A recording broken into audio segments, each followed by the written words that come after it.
দেশের প্রধানমন্ত্রী ও রাজ্যের মুখ্যমন্ত্রী জনজাতিদের কাছে সরকারের সমস্ত সুযোগ সুবিধা পৌঁছে দেওয়ার লক্ষ্য নিয়ে কাজ শুরু করেছে।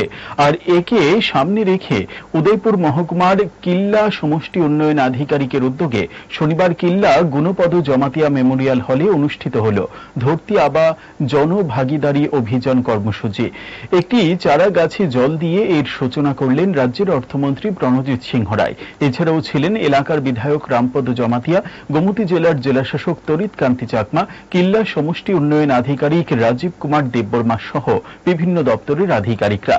আলোচনা করতে গিয়ে মন্ত্রী বলেন, দেশের প্রধানমন্ত্রী ও রাজ্যের মুখ্যমন্ত্রী চাইছেন জনজাতি সহ সব অংশের জনগণের কাছে সরকারের সমস্ত সুযোগ সুবিধা পৌঁছে দেওয়া।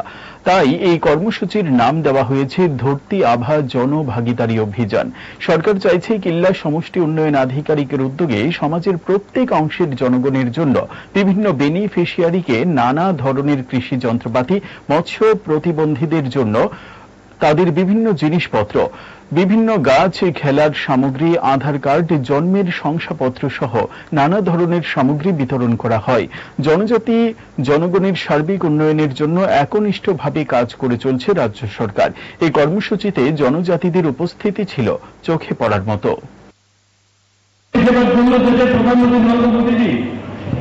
যেখানে সবাই জানেন যে প্রধানমন্ত্রী আয়ুষ্মান যোজনা উনি করেছিলেন, কেন করেছিলেন?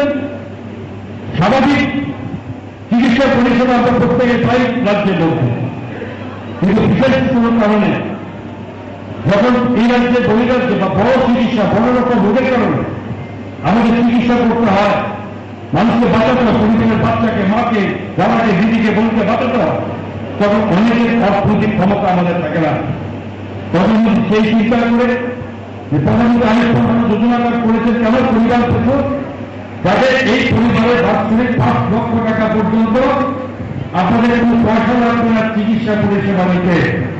রাজ্যে থাকুন, রাজ্যে দাঁড়িয়ে যান, সেখানে এই সম্পর্কিত ব্যাপারে কোনো মানুষের 5 লক্ষ টাকা পর্যন্ত একটা পরিবারের মানুষ সেখানে এই চিকিৎসা পরিষেবা নিতে পারে।